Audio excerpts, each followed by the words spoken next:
Serafina had been carrying dishes since she was 14 years old. That was how life worked in the Ironvale Pack. You were born, and the pack decided what you were worth. If you were strong, you trained with the warriors. If you were clever, you worked alongside the elders. If you were fast, you ran messages between the borders.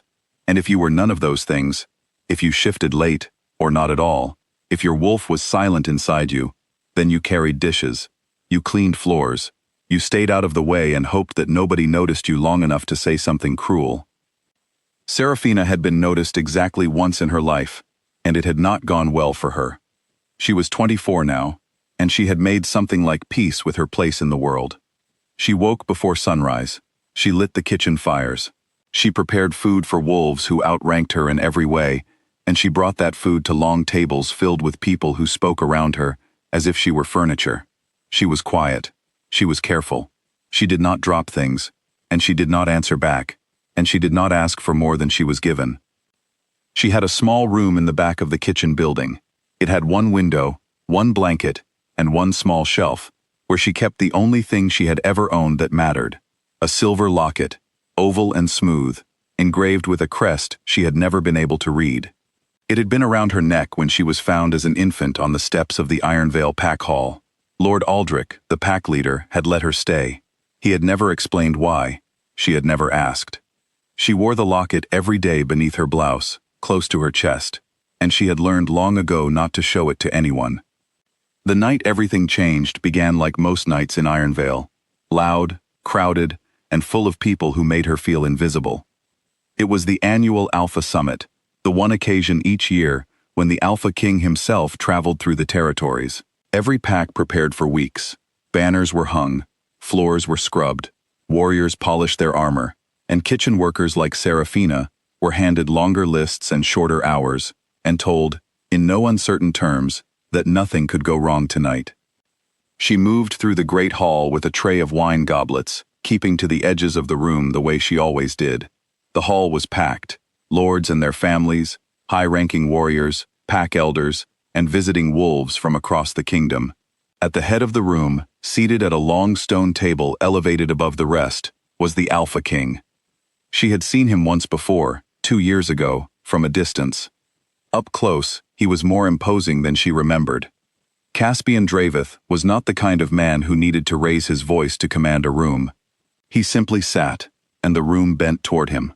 He was broad and still, and unhurried, and his dark eyes moved across the hall the way a predator's eyes move, not frantically, but with a calm certainty that nothing would escape his attention if he chose to give it. Beside him sat his chosen companion, Luna Isolde, elegant and cold in the way that only truly powerful women are taught to be. She was beautiful in the way a winter storm is beautiful, impressive, and not interested in being kind. Serafina kept her eyes on the floor. She refilled a goblet. She stepped sideways to avoid a warrior who gestured too widely. She came around the edge of the high table, moving carefully, and then, her foot caught the leg of a chair that had been pushed out too far, and the tray tilted, and 4 goblets of dark wine hit the stone floor with a sound that rang through the entire hall like a bell. Everything stopped. She was on her knees in a puddle of wine before she fully understood what had happened. She pressed her hands to the floor, reaching for the fallen goblets, her face burning, her heart hammering, willing herself to simply disappear into the stone. And then she became aware of a silence that was different from the usual kind, not the pause between one conversation and the next, but the particular silence that falls when someone important is looking at you. She looked up. Caspian Draveth was looking at her. Not with anger exactly, with something worse. The flat, tired expression of someone who has encountered a problem too small to be worth their energy. He looked at her the way a person looks at a crack in a wall. Inconvenient, unremarkable, not worth fixing. His voice was low. It did not need to be loud to carry. "Worthless Omega," he said. "Remove her from my sight." Laughter moved through the room like a wave. Isolde smiled into her wine. Someone behind Serafina muttered something she did not catch, and whoever was next to them laughed harder. Lord Aldrich appeared at her side within seconds, his hand closing around her arm, pulling her upright and steering her toward the kitchen door with practiced efficiency. He did not look at her face. He did not say anything to her. He was already looking back over his shoulder at the king's table, already calculating damage. She went back to the kitchen. She cleaned the wine from her hands. She stood very still at the stone sink for a long moment, and she did not cry, because she had stopped crying several years ago, and she was not planning to start again. That night, she held her locket in the dark and did not sleep for a very long time. She did not know that across the pack hall, in the royal guest chambers, an old woman named Marin was sitting very quietly, with her hands folded in her lap and her eyes closed, turning over a memory that had waited 24 years to matter. The next morning came gray and cold. The royal court was preparing to leave. Serafina was assigned to clean the guest chambers, strip the linens, sweep the floors, wipe down the stone surfaces, be finished before the procession departed. She worked quickly, without thinking, moving through the motions of the task the way she moved through most things, efficiently and without much hope. She was reaching across the large bed to pull the last sheet free when it happened. A pulse moved through the floor beneath her feet, deep and resonant, like a sound too low to hear but not too low to feel. She straightened. The locket against her chest grew warm. Then hot, she pulled it free from her blouse and stared at it, and watched the silver crest begin to glow with a faint, steady light. She shoved it back beneath her collar. Her hands were shaking. She gathered the linens and turned to leave, and walked directly into the Alpha King. He had come back for something, a document left on the table, which he retrieved without looking at her. She stepped aside. He stepped around her. Two people in a small room, neither of them speaking. Then he stopped. He was facing the door. He did not turn around. He simply went still, the way a person goes still when something has caught their attention, and they are not yet sure what it is. His voice, when it came, was quieter than it had been the night before. Less performance in it. More question. "Your name," he said. "The Omega from last night. What is it?" She told him. He left without another word. She stood in the empty room for a moment longer than necessary. Then she finished her work and went downstairs. She was crossing the courtyard, head down, arms full of sheets, when someone stepped directly into her path. She looked up to find an old woman watching her, with an expression she had never seen directed at her before. It took her a moment to understand what it was. Recognition. The woman's name was Elder Marin, and she was the oldest member of the royal court. Her face was deeply lined, her eyes sharp and dark, and they were fixed on Serafina with an intensity that made the air between them feel charged. Without a word, she reached out and pointed at the locket, visible now at the edge of Serafina's collar where it had slipped. "May I see that?" she said softly. Serafina hesitated. Then she pulled the locket free and held it out. Marin cupped it in both hands. Her eyes filled. Her breath became unsteady.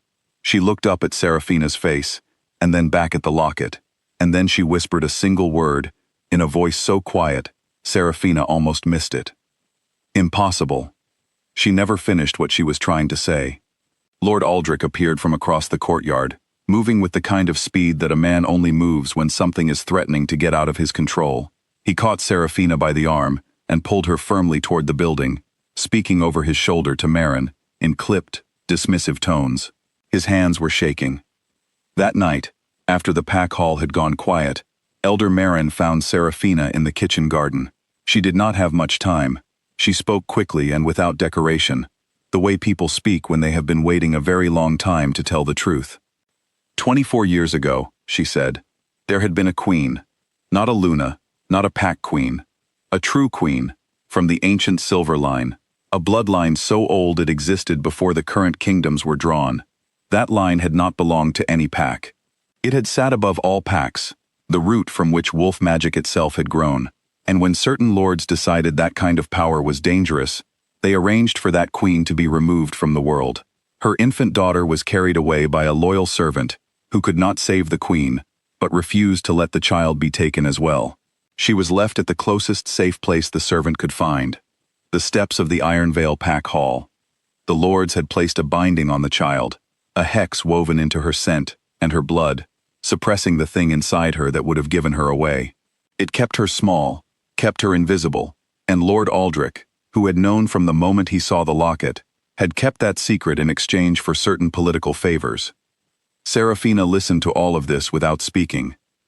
Then she asked what would happen if the binding was removed. Maren told her.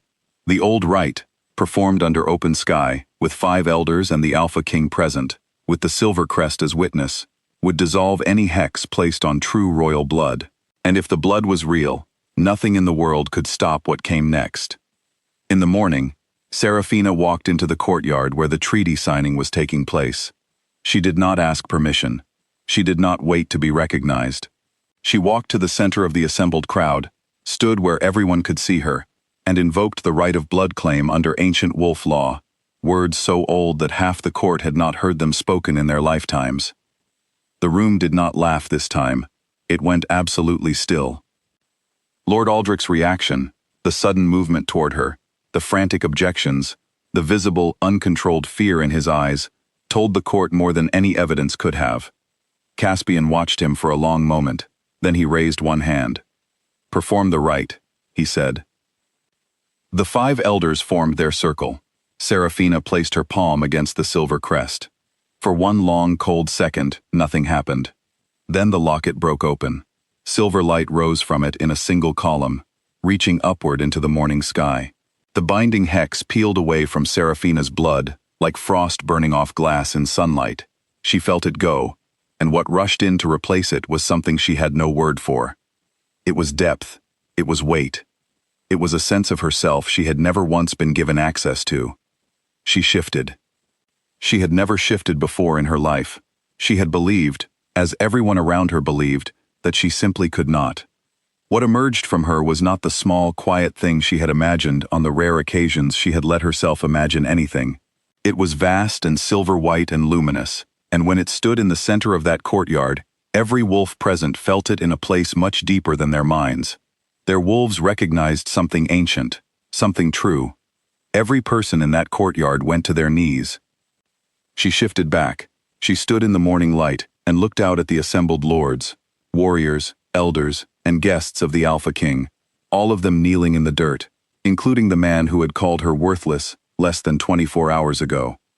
Caspian Dravith was on one knee. His jaw was tight. His eyes, when he raised them to hers, held something she had never expected to find there. Not embarrassment, not calculation, but something genuine and unguarded. The expression of a man who has just been shown that his understanding of the world was smaller than he thought. He did not rise until she moved first. Lord Aldrich was taken into custody before the sun reached its peak. The lords who had arranged her mother's death were named from Maren's records. Documents she had protected for 2 decades, waiting for a morning exactly like this one. The political promises Aldrich had traded for his silence unraveled publicly and completely. That evening, Serafina stood at the tree line and listened to the forest. She had been listening to it her whole life. She had not known, until today, that it had been listening back. Caspian found her there. He stood beside her in silence for a long time. When he finally spoke, his voice held none of the command she had heard in it before. He said that he owed her an apology, that the word he had used for her was something he could not take back and would not try to excuse. She looked at him. She told him she did not need his apology. She had spent 24 years needing things from people who gave her nothing, and she was finished measuring herself by what others were willing to offer. She was not angry at him specifically. She was simply done being small. He asked what she planned to do now. She told him she planned to take her throne. A pause settled between them, not uncomfortable, but full. Then the Alpha King, the most feared ruler the wolf world had known in a generation, inclined his head toward her. It was not submission. It was the particular respect of one person recognizing another as an equal, possibly more. "Then I will try not to be in your way," he said. She turned and walked back across the courtyard. The wolves parted around her without being asked. No one looked away. No one stepped in front of her. No one pretended not to see her. She had been in this courtyard 1,000 times. She had crossed this same stone ground with trays in her hands, and her eyes on the floor. She crossed it now with her head up, and for the first time in her life, she felt the full, settled weight of who she actually was, not defined by who had dismissed her, not measured by who had kept her small, not made real by anyone's recognition. She had always been this, It had simply taken the world a little while to catch up.